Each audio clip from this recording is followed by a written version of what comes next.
Hello there, Steve here in Sydney of the late Gnosis website truebluehealer.com. That's where your divine spark can be activated in just 20 minutes with physical evidence, and a whole new world opens up for you. It doesn't take long. It is not disruptive of your daily life.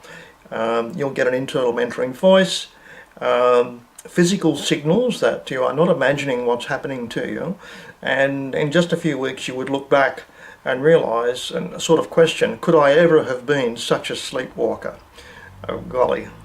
That's happened to many hundreds of people around the world. They all report positively about this experience, and it's free.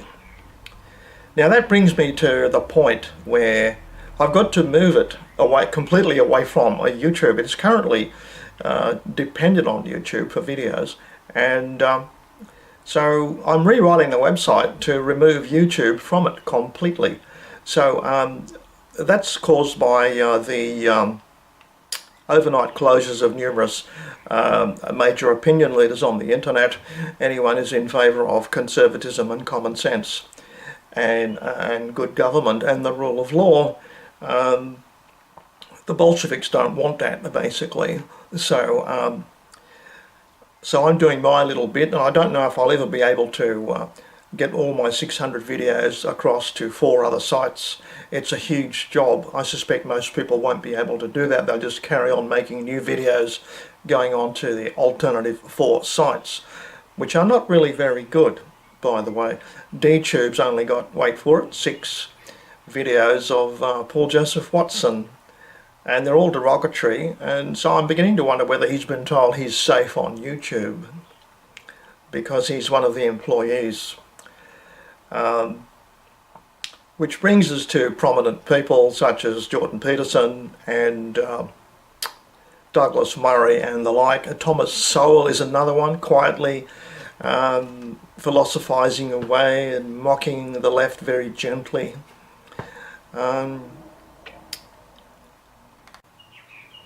The business of Jordan Peterson came up abruptly the other day, being called out by a single nobody in the audience reading out a very pointed, nasty question, accusing him of hypocrisy. Can I just point out that everyone's hypocritical to various degrees, and as a nobody and a little person at street level, a pedestrian person, you can sort of say anything you like because basically nobody listens. You don't have an audience.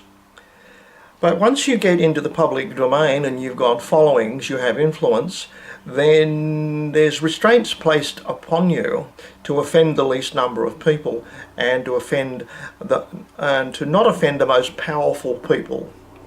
Okay, so we all know the famous Voltaire saying about you know what, don't we? That Jordan Peterson was asked to commit career suicide on stage and he refrained from doing it is, well, expected. In the same situation, you've got book deals coming and only one authority, one group publishes your books. There's nobody else to publish it. What would you throw your whole career away in front of a microphone in 2 minutes? It caused a lot of anger in the audience, and but really it means the glass wall is starkly visible at times like this. The Gulag archipelago, the glass wall, has been placed around us for the last 100 years by the same people who did the Bolshevik Revolution in 1917. They are internationalists obsessed with world domination. And this seems to be their last hurrah. I don't think they're in a winning position, but they are desperate to try and win the midterm 2018 elections in the US so that they can block Donald Trump as much as possible. I think that's a very risky game of brinkmanship the left is playing, because Donald Trump's got his executive order which goes for 12 months, and that is a state of emergency exists where the national security, the fabric of the nation, is at risk, and it's the president's call. So if if the left is that stupid as to dethrone, deplatform Alex Jones and Roger Stone, they are both personal friends of Donald Trump. Did you know that Roger Stone is one of the talking heads there? When he got married, his best man was Donald Trump. So, is it really smart of the left to commit suicide themselves? Politically, they would be, because I don't think Trump could let that happen.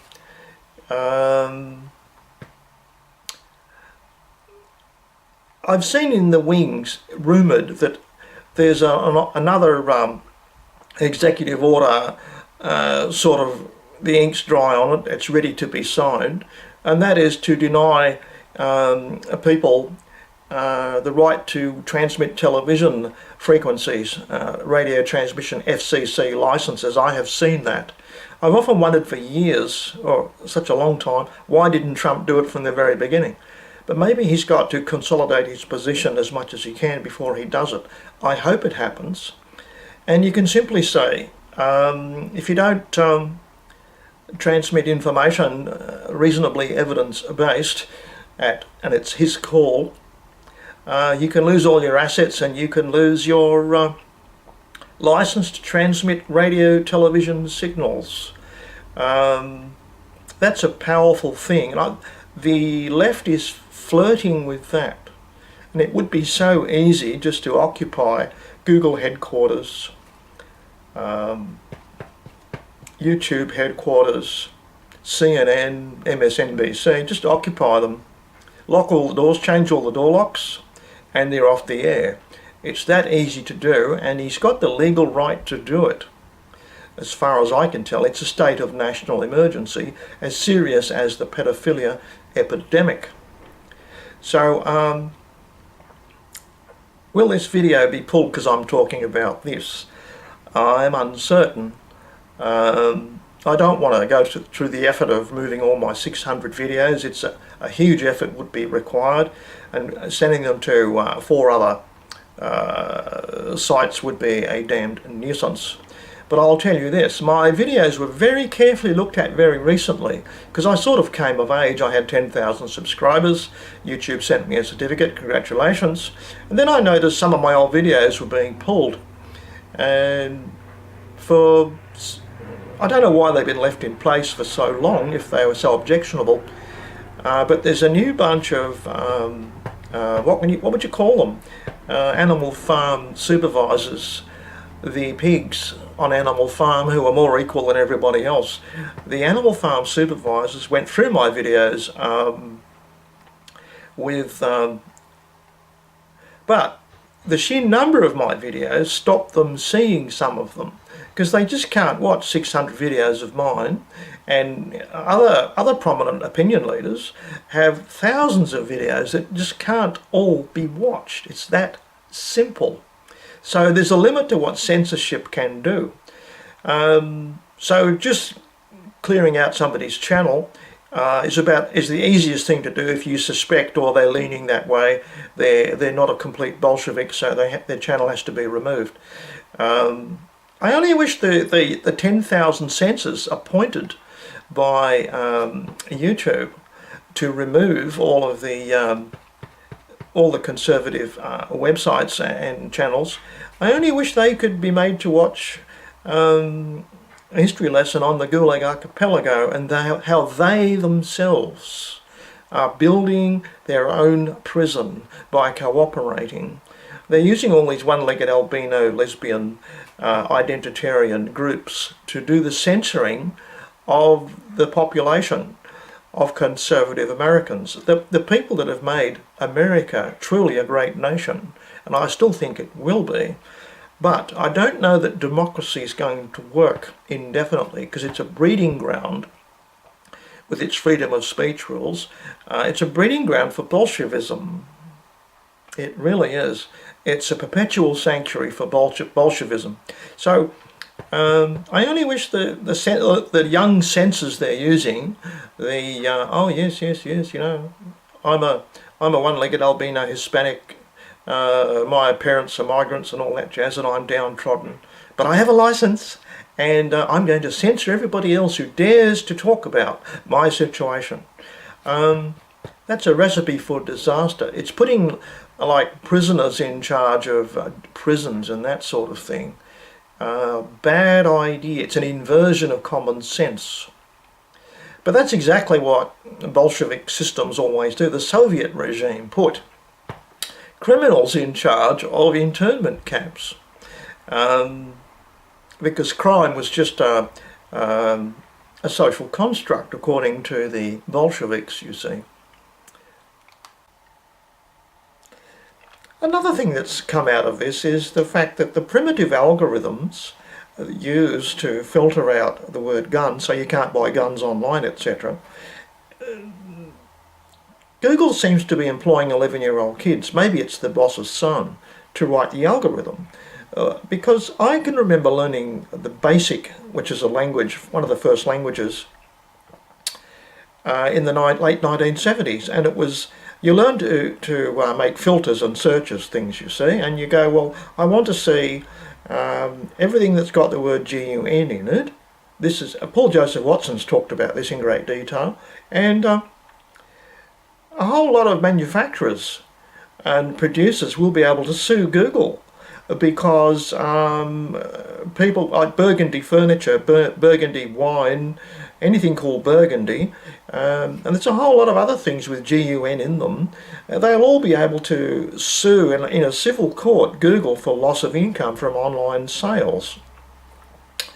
So I don't know why lawyers don't look at the algorithms just to make sure there's some common sense there. But when I learned BASIC, you always had to do something called alpha string corrections of searches, because we're all very intuitive and we think, oh, everything's common sense. But computers are so literalist, you have to tell them not to display Burgundy. And it's called an alpha string statement, and you go, if this alpha string, it turns up, put it somewhere else, don't display it, ignore it, delete it. Do not display, right? So the GUN constriction used by YouTube or Google is apparently written by some 11-year-old kid who hasn't even learned BASIC. And it's such a mockery of common sense. And Eric Schmidt believed quite seriously that AI was going to take over the world and run it better than people. He was removed from Alphabet recently following an executive order from Trump.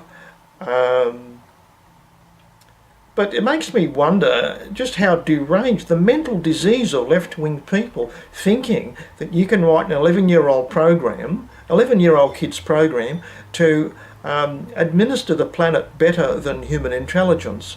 It's just not on. It's laughably stupid, laughably feeble-minded. I don't know where these people get their ideas from. Truly astonishes myself. The left's vomiting furor, which never stops about every time there's a shooting, all weapons have to be banned. It actually boosts the sales of weapons dramatically. 500,000 have been sold since the last mini massacre. So the left, with all their frantic insistence and their media manipulation using school kids to advocate gun control when they don't know which way is up. Obviously reading from teleprompters, being coached by people off camera, etc. It's blatantly evident to any casual person, any casual observer, what they're doing. And it would be better just to close the television stations as far as I'm concerned, because national security is affected, it's under threat. National security, the fabric of the society, is at stake. And I'm not really certain that democracy is the future of the Western world. If we need to survive, we may have to dispense with it for a while. And then you've got the problem of it's all right while you have a benevolent dictator. What when you have what happens when you get someone like Stalin? What are you going to do? Where 1 million people have to die every day, whether they need it or not. It's just, that's what the process is. So,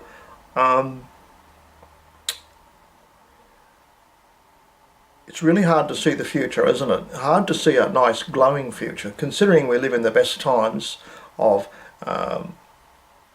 human existence, with handheld computers that are 100 times better than the moon landing computer, free phone calls all over the world. There's so much to be grateful for, and there's so many people want to destroy everything.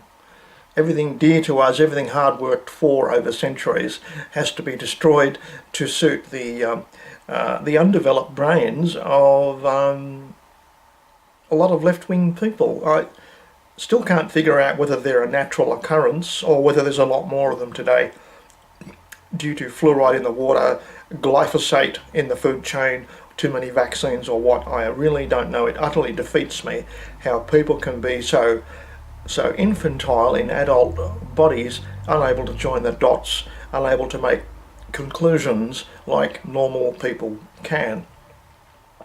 But I'll give you a clue. Thomas Sowell, who's I've got his picture here somewhere.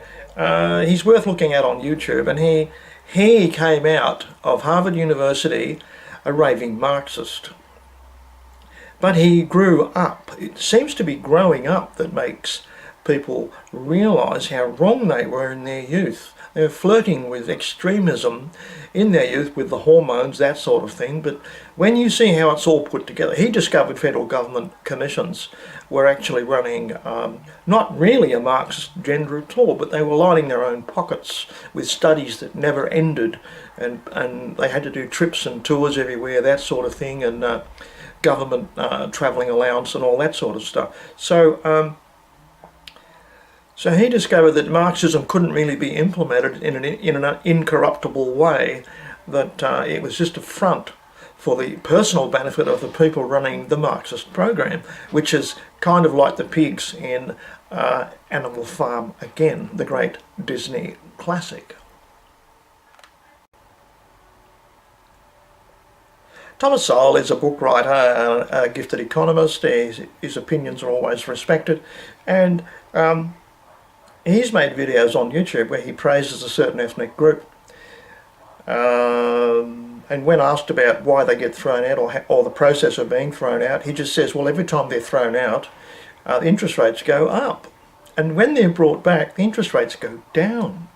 So that's his answer to avoiding the question put to Jordan and Peterson. And it's all right to condemn these people, but they've all had illustrious lives.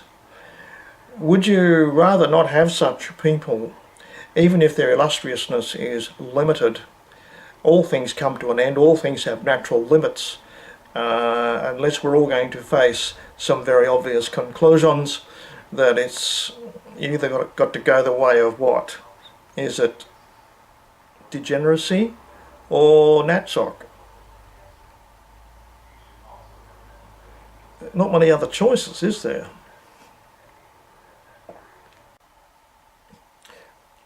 Now, there's a partial answer at least. It's not fully flowering yet. I'm praying it's going to work and come out soon. It'll be a useful rescue package. And that is, cryptocurrencies are an idea where you can take power away from the centralised organisations. So you have blockchain technologies which enable you to send money to anyone in the world with a phone. But there's a problem. The Android phone currently is utterly hackable. It's wide open. There's never been a cryptocurrency wallet for a phone that can't be hacked. Now, I've got a name on screen here, Ethos. That's a cryptocurrency running on a blockchain coming out in March. We're in March already. And they claim to be producing the world's first unhackable Android wallet. Well, it also interfaces with fiat currency. That's ordinary money banks as well. So it's going to be a universal wallet, so it'll take 100 cryptocurrencies, maybe more. It'll interface with banks. So you can do the whole thing on your phone, you see. But that's the great weakness, because every phone is utterly hackable, as we've already been told by the CIA. They've got a suite of software that can hack everything on the planet, you see. So the people, the ethos people, that's a currency. The ethos people claiming to produce this wallet, is coming out in March, are promising a kind of fairy tale nirvana type invention, which I don't really think is possible with the current phones that we have. I think we're going to require everyone to get a new phone with additional hardware, another chip for the wallet, which can be disconnected via an external switch, not the keyboard. Okay, as soon as you use the keyboard, then keyboard loggers can find out all your passwords and anything you type, you see. So you've got to operate this wallet with something apart from the phone keyboard.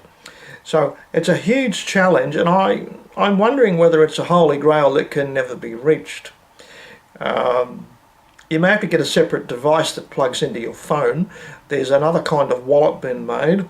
It's completely offline for safety. But the idea is to stop merchants banning organisations that don't follow their own political requirements. So, you know, you get black bans, that sort of thing, and we're not going to provide merchant facilities. Just like happened to Germany in 1933, where the internationalists refused merchant facilities in foreign countries, which paralysed Germany's exports, but not for long. The same group of people are doing it today, and they're deciding to refuse to give discounts to NRA members, that sort of thing. And there's quite a few CEOs who have paid the price. They've been made to resign because they introduced politics into business. Who was it? Starbucks did it. The CEO had to resign after he was going to bring in thousands of illegal immigrants to sell coffee to unemployed Americans. That was an amazing political gaffe.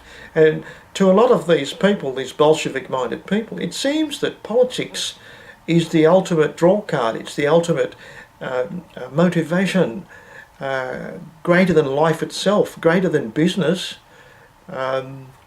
It's truly an astonishing fixation that the Bolshevik people have. But a way to beat them is to get into cryptocurrencies, learn what ethos is, learn what Bitcoin is, keep across the development of unhackable wallets. Ethos claims to be bringing one out this month. You'll be able to download it for free. They do promise, although I think it's a questionable promise, to bring out a kind of USB stick that plugs into your phone so you can keep your currencies, fiat and crypto, in an offline stick. So it's safe, you say. So you can literally send money to Africa, India, Indonesia, anywhere. You can make micro loans to finance people. You can do all kinds of astonishing things with money and bank accounts. If you have the whole banking system, a rebel currency system in your phone in front of you, that is exceedingly powerful, and it takes away a lot of the power of banks and merchant control of people. They've got to have a certain political belief or they lose their Visa card, MasterCard, bank card stuff. So cryptocurrencies can bypass all that, and the slow transaction times and the high fees of Bitcoin, which has been its bête noire so far, is about to vanish this year because there's a lightning network to make its transactions rapid and essentially free. So Bitcoin is making a big comeback this year, and I would advise you all, if you want to beat the system, one thing you can do is buy a bit of Bitcoin, keep it in an offline wallet for cold storage, and learn about it. It's a way of beating the banking system. Finally, banks are beginning to realise that cryptocurrencies are a way of the future that can't be ignored, and the old fiat money system has got to learn to coexist with cryptocurrencies. So do give it some attention. Watch a couple of videos. Watch one video a day on cryptocurrencies. There's much to learn there. You can learn how to trade them. Interestingly enough, one of the auto trading robots is called Gunbot for trading cryptocurrencies automatically, 1,000 transactions a day or something, which you can't possibly do with a keyboard. I wonder whether you can search for it anymore and find it, because its name is GUN. So I think I've said enough on this subject. I'll see if this video's up tomorrow.